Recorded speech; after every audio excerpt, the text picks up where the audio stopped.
La qualité des fiançailles conditionne la réussite d'un mariage. À cet effet, comment les fiancés doivent-ils vivre ensemble ce temps limité pour en tirer le maximum de profit?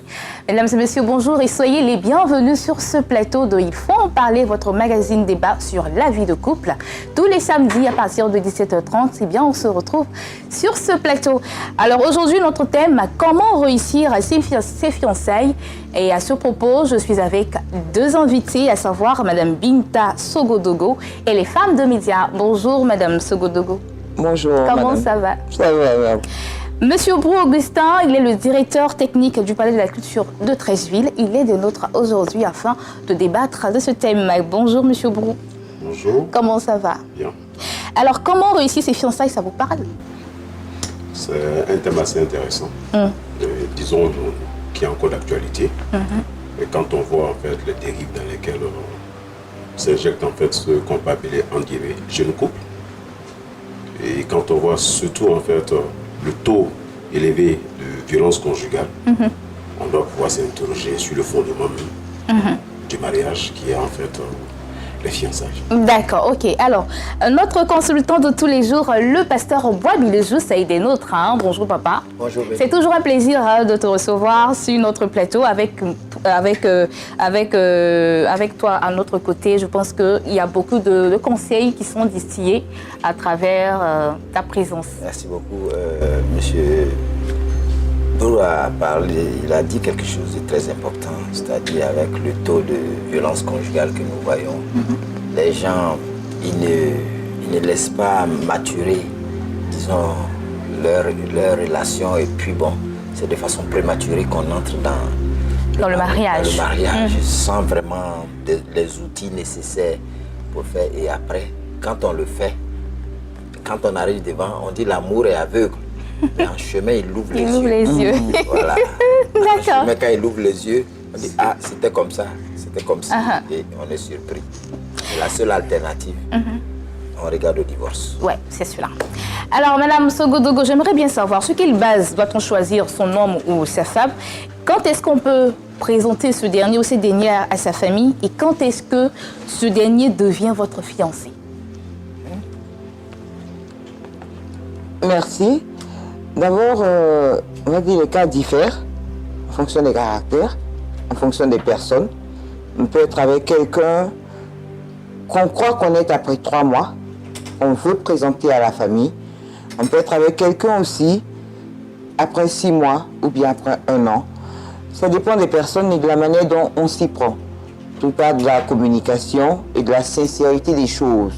Voilà. Est-ce que moi, je suis pour le mariage. Est-ce que lui veut le mariage? Est-ce que lui, c'est pas un passe-temps? Il y a la manière de se connaître. Comme dirait l'artiste, il y a des manières de s'étudier.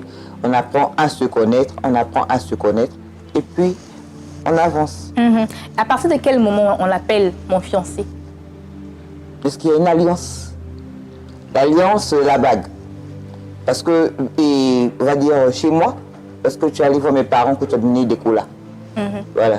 D'abord, il y a le coco. Oui, tu allais voir les parents, je te présente. Oui, c'est avec lui que je suis. Mais tant que tu n'as pas encore envoyé de colas, je ne t'appartiens pas. Je ne suis à personne. Donc, si tu sais bien faire ton championnat, tu vas être mon mari. Sinon, si tu as raté la première, la ligue, ben, il y aura quelqu'un d'autre à côté. D'accord. C'est toujours comme ça. Il ne faut pas dire à quelqu'un avec qui on est. Même il y en a qui disent, mon copain, c'est mon mari.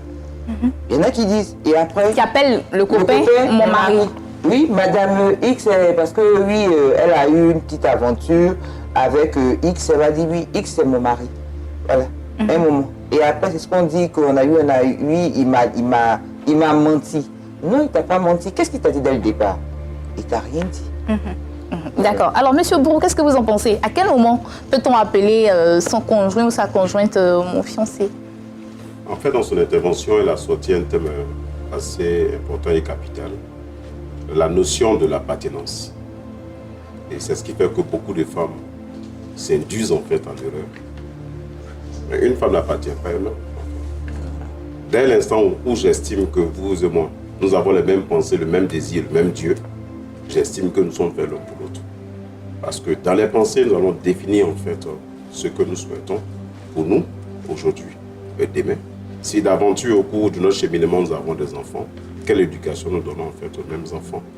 Mais tout cela n'est intéressant que quand nous avons la même foi, c'est-à-dire la même croyance en le même Dieu, où papa et maman, on peut se donner un temps de pouvoir chaque fois fléchir le genou, s'orienter vers notre Dieu, pour fortifier, garder davantage notre union. C'est en cela que l'amour est, véritablement. Sans cela, on peut dire oui, cette femme-là, je la désire. Ou cet homme-là, en fait, je le désire. Sinon, tout le reste des artifices, hein. Aujourd'hui, on sait qu'avec la convoitise, les gens sont pressés de se mettre en couple dans des relations, entre guillemets, de plaisir. C'est des relations où c'est le corps qui parle. Oui. Où bon, il faut qu'on s'attrape quelque part, se file ici à gauche, à droite. C'est des relations où il n'y a pas de réflexion. On se lance dedans. Et puis après, on s'arrête au premier feu. Le premier feu, c'est quoi? Le premier feu, c'est le coup de poing. Oui. C'est le coup de poing.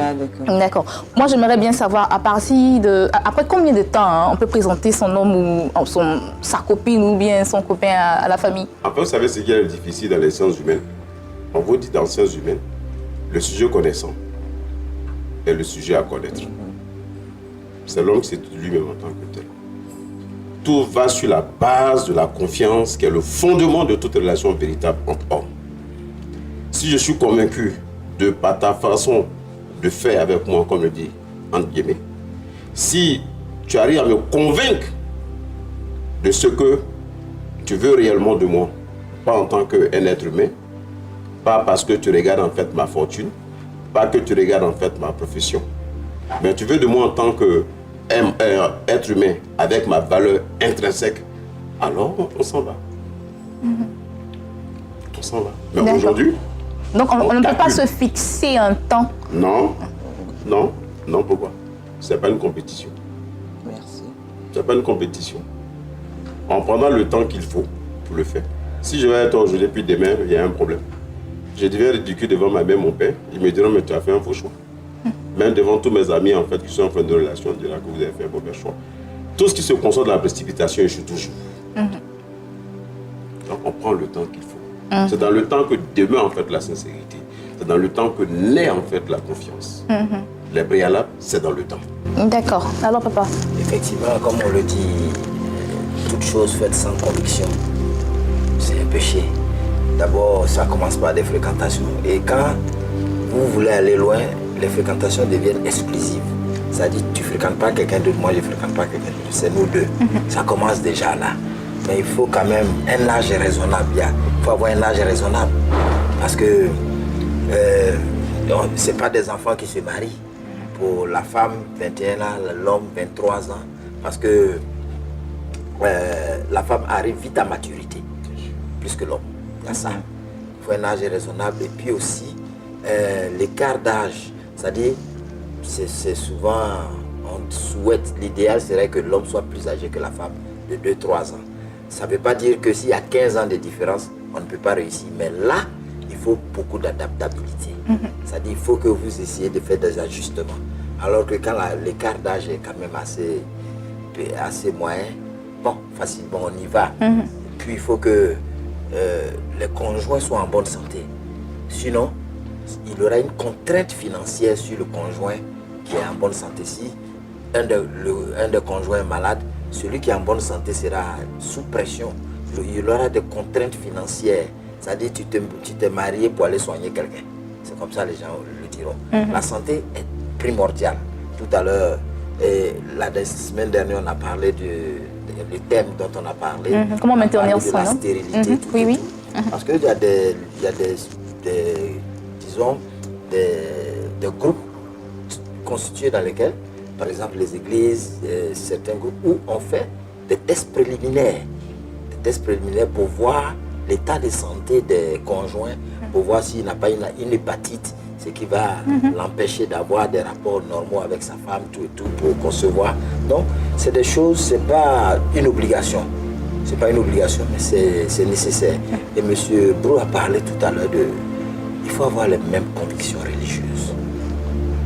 C'est-à-dire, il faut voir la même chose. Sinon, vos enfants, vous les éduquez comment? C'est ça. Il faut avoir des convictions religieuses. Parce que si vous prenez, si c'est divergent et que l'un des conjoints a des convictions religieuses plus fortes que l'autre, ça va créer un conflit dans le foyer. Il n'y a rien à faire. Ça, c'est un préalable. C'est un préalable. D'accord. Alors, Madame Sogodogo, j'aimerais savoir, une fois le choix effectué, comment jauger l'amour de l'autre pour nous? Comment doit-on voir, jauger ses sentiments, hein? Comment, selon vous, on doit, si peut-être, hein, je dis en griffe, doit-on les payer? Doit-on toujours le surveiller pour voir, est-ce que sans nous, il n'est pas avec quelqu'un d'autre? Excuse-moi, il y a quelque chose que je voulais ajouter. Tu as dit à quel moment ils sont fiancés. C'est bien cette question. C'est quand le jeune homme et la femme décident de marcher ensemble et fixent leur date de mariage. C'est là qu'on parle de fiançailles. De fiançailles. Sinon, le reste là, c'est un désordre organisé. C'est quand... Oui, mais c'est ça. C'est-à-dire, on vous informe. Ah, je dis, Binta, la sœur et moi, on a décidé de nous marier et c'est à telle date, telle date. C'est là qu'on parle de fiançailles. D'accord, donc le temps d'études, c'est pas fiançailles. C'est pas des fiançailles. C'est pas des fiançaires. C'est quand vous avez fixé votre date. On sait que vous allez vous marier, on vous appelle fiancé. C'est-à-dire après la dot? Après la dot, tout et tout. Voilà, maintenant vous avez fini. Oui, là, vous appartenez à quelqu'un. Voilà, après la dot, on a fait tout. Maintenant vous dites, bon, on vous dit, le mariage là c'est quand? Sinon c'est le 19 janvier 2019. Allez. C'est là on vous appelle fiancé. Parce que là, on est sûr que on s'en va. Ok, que vous appartenez à l'autre. Voilà, vous appartenez à quelqu'un. D'accord. Il a mis son pied sur caillou. Alors, Binta, je le disais tout à l'heure, comment doit-on jauger l'amour de l'autre? Doit-on passer son temps à les piller, peut-être même pirater son téléphone pour voir un peu si son amour pour nous est vrai? Selon vous, comment doit-on jauger l'amour de l'autre? On épie quelqu'un lorsqu'on ne se fait pas confiance. Il faut se faire confiance d'abord pour avoir confiance en l'autre. C'est un manque de confiance qui emmène à prendre le téléphone. Le portable, il est personnel. Le portable, il est personnel. C'est pour toi. Moi, par exemple, mon téléphone, il n'a pas de code. Parce qu'il n'appartient à personne d'autre qu'à moi. Voilà. C'est vrai que les gens vont dire, oui, si tu as perdu le téléphone, il y a trop de documents là-dedans. Mais dans la maison, tu n'as pas le droit de venir prendre mon téléphone pour dire que tu veux voir à qui je parlais. Ou bien quand monsieur raccroche, à qui tu parlais? Non. Poser la question à chaque fois, qui c'était? Non. Tu te crées des problèmes à toi-même. Tu ne crées pas des problèmes à l'homme. Tu te crées des problèmes à toi-même. Parce que le fait même de chercher à savoir avec qui il parlait et il ne t'a pas donné la réponse à laquelle tu t'attendais, tu vas te faire des films. Aujourd'hui, on va dire, l'hypertension prend de l'ampleur à cause de ces trucs. L'AVC prend de l'ampleur à cause de ces trucs. Il ne faut pas te mettre à vouloir tout savoir. Ce qu'on te dit, tu prends ça pour argent comptant. Oui, c'est lui qui a dit. Et parce que ton homme, c'est ton père. Ton père ne va jamais te mentir, à moins que tu aies vu. Moi, je suis du Saint Thomas. Je marche selon Saint Thomas. C'est-à-dire que qu'on dise que mon mari me trompe, tant que je ne l'ai pas attrapé sur les faits, il ne me trompe pas. Pour moi, il ne me trompe pas. En tout cas, pour lesaffairés.com, ça ne marche pas avec moi. Il faut que j'ai vu. Il faut m'envoyer. Photo, non, ça ne tient pas. Le montage, tout ça, on connaît. Mais comme vous avez parlé tout à l'heure, avant de terminer, vous avez parlé de convictions religieuses avec Monsieur Brou.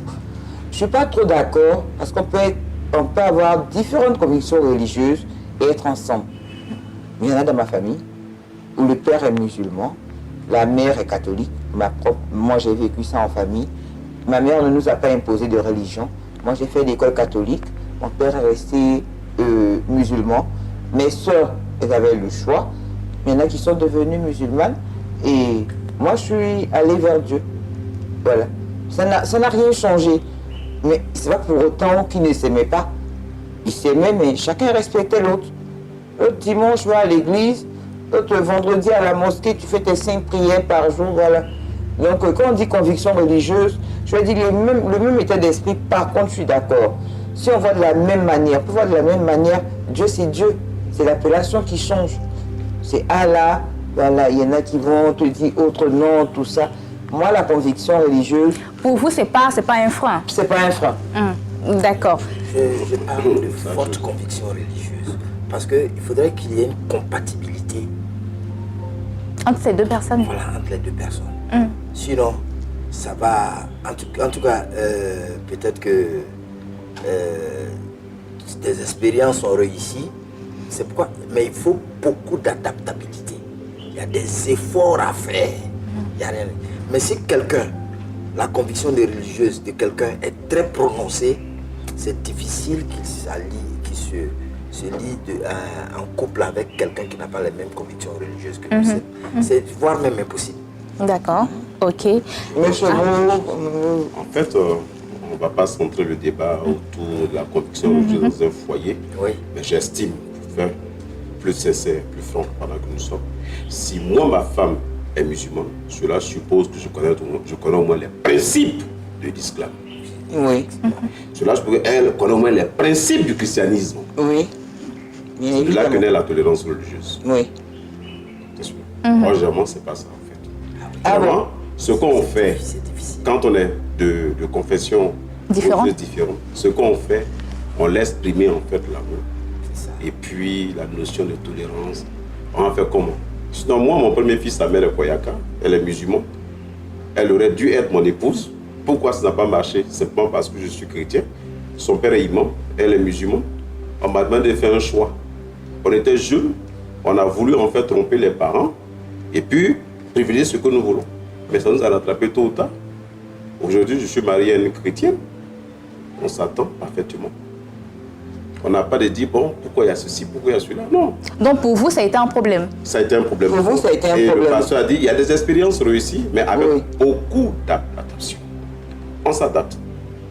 Adapter ne veut pas dire c'est l'original. C'est l'original, bien sûr. Ça, il faut qu'on reste dans ça. Pour ne pas aller en fait dans ce débat. D'accord. D'accord. Revenons là. Alors, nous revenons aux fiançailles.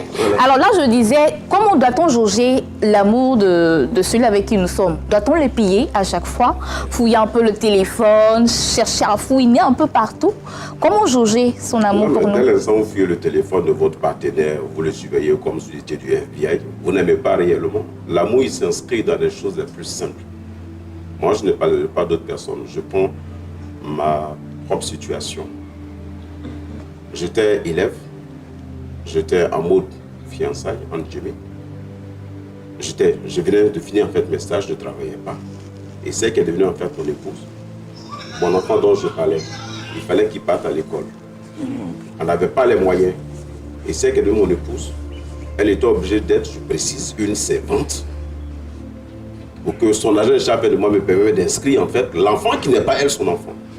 Aujourd'hui, c'est une fierté pour nous parce que l'enfant avait 4 ans, est en 6e année de médecine. Voilà. Voilà. C'est pas son enfant. Elle a dû travailler pendant une année pour que nous arrivions à payer la scolarité de l'enfant. Et jusqu'à ce que Dieu nous fasse grâce pour le faire de nous-mêmes. Ça, c'est un symbole. À un moment, je dis aux gens, je ne pouvais pas ne pas l'épouser. Pour ça, ce sacrifice. Donc là, je sors la notion du sacrifice. Le don de soi pour l'autre.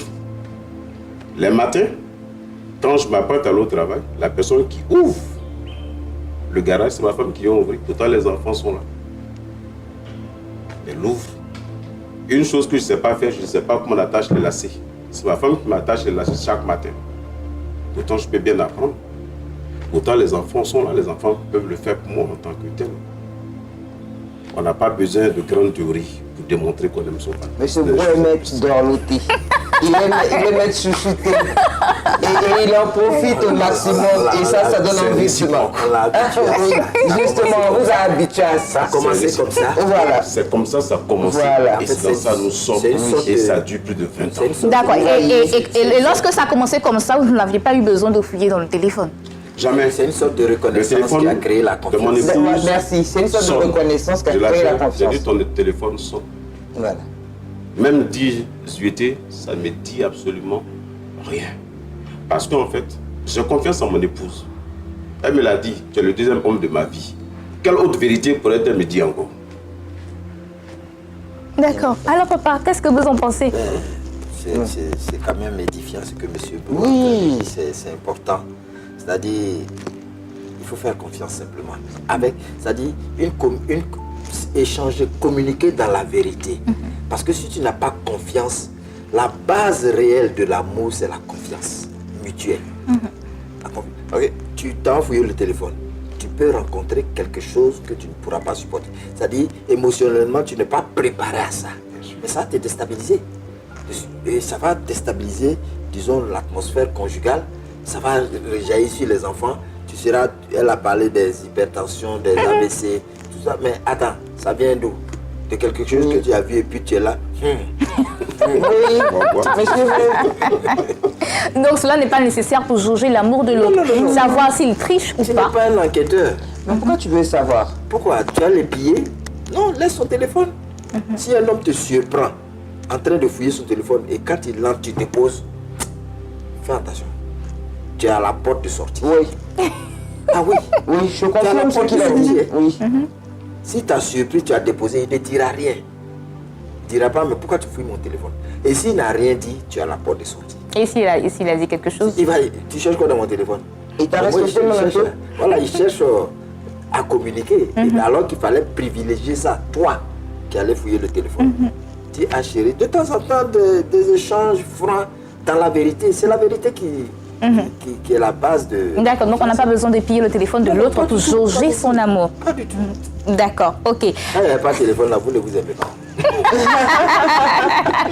Alors Binta, étant vas-y, dans le mode copinage, hein, est-ce qu'avec son fiancé, on peut déjà parler, pas son fiancé, avec son copain, on peut déjà parler le langage de l'amour, faire des sorties, s'offrir des présents,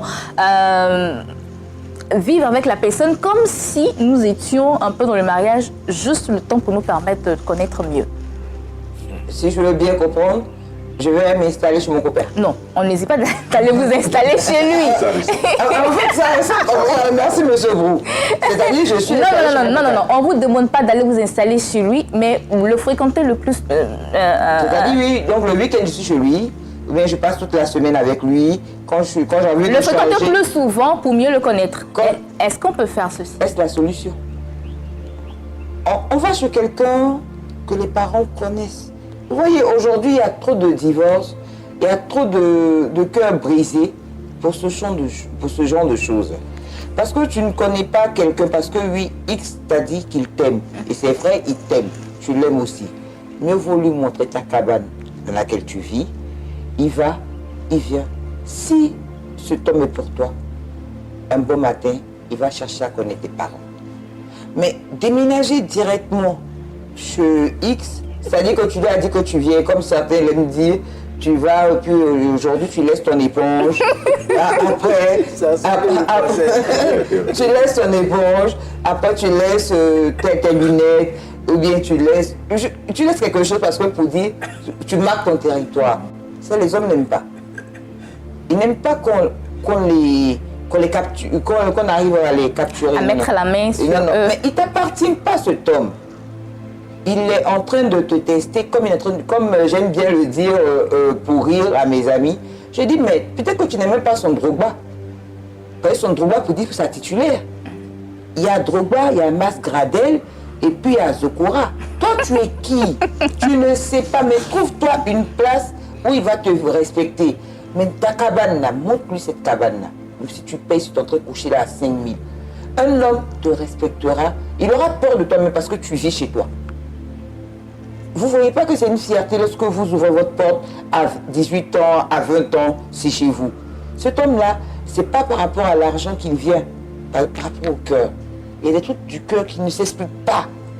Ça ne s'explique pas, ça se vit. On dit, mais tu as vu quoi sur lui? Non, je l'aime. Il faut te faire respecter, c'est tout. D'accord. Alors, monsieur Brou, est-ce que déjà étant copain, il y a des choses qu'on peut s'accorder pour mieux connaître? On se dit qu'on va mieux connaître la personne en face de nous. Nous sommes copains en fait. Cela suppose que nous sommes sur le chemin, si nous sommes sincères l'un vis-à-vis de l'autre, d'aboutir à quelque chose de potable qui est le mariage en fait. Et c'est dans ce cheminement, en étant copains, qu'on apprend en fait à se connaître.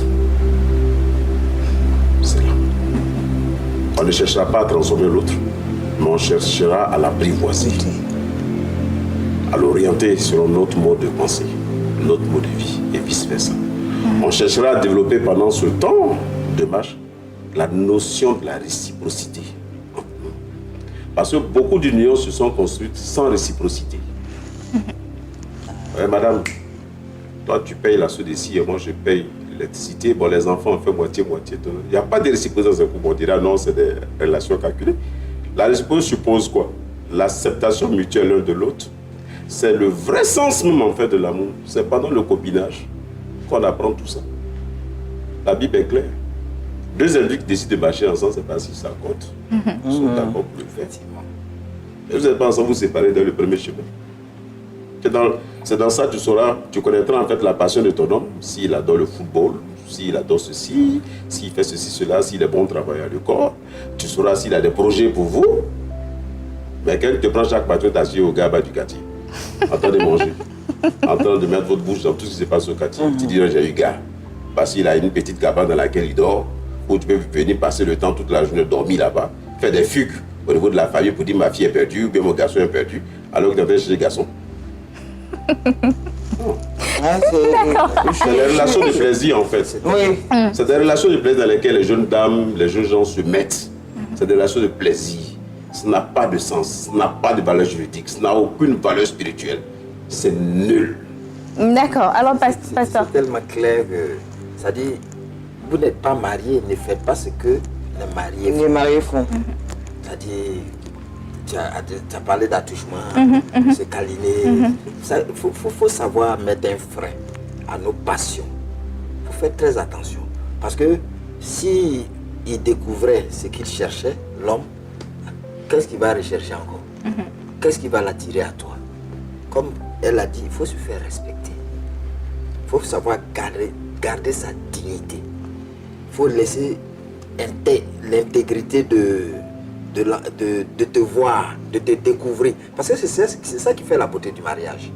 Quand tu découvres pour la première fois ton époux ou bien ton épouse, c'est important. Sinon, comme je le dis, je le répète, c'est un désordre. C'est un désordre, ça n'aboutira à rien. Donc il faut suivre le chemin normal, le cheminement normal, comme on le dit. Copain, là, ça n'existe pas. D'accord. Donc pas de copinage avant les fiançailles. C'est-à-dire, vous cheminez, vous échellez, comme M. Brou l'a dit, vous apprenez à vous connaître. Il a dit quelque chose qui est très important. Il faudrait que vous ayez des idéaux communs. C'est-à-dire, si lui il aime le sport, tu sauras qu'il aime le sport, tu vas commencer, tu vas chercher à t'adapter. Il faut avoir des idéaux communs. Mais toi, tu dis, moi, je n'aime pas le sport, alors que lui, il aime le sport. Il y a une seule télévision. Il y a un match et puis il y a un film là-bas, en même temps, à la même Vous allez vous battre dans la maison. Je vais ajouter une chose. Oui. En général, lorsque ces étapes, si je peux le dire ainsi, ne sont pas respectées et qu'on est réellement en couple, c'est-à-dire marié, et quand vous rentrez dans ce couple, ça ressemble un peu à une scène du Palais de la Culture où vous voyez en fait différents humoristes venir prester. Chacun dit pour lui, c'est la cacophonie, c'est le désordre. Et en général, je dis à ces femmes-là, non, vous n'avez pas eu besoin d'un mari, vous avez plutôt besoin d'un tuteur. Voilà, vous êtes chez des tuteurs, vous n'êtes pas chez vos maris, c'est des tuteurs. C'est un peu méchant ça, monsieur Brou. C'est un peu méchant. Ils s'occupent de vous, c'est juste un tremplin. Voilà un peu. D'accord. Alors, on va mettre un point final pour cette première partie. On se retrouve la semaine prochaine pour continuer toujours sur ce même thème. Comment réussir ses fiançailles afin d'avoir un bon mariage. Que Dieu vous bénisse. Et on se retrouve la semaine prochaine toujours avec nos invités sur ce plateau. Au revoir.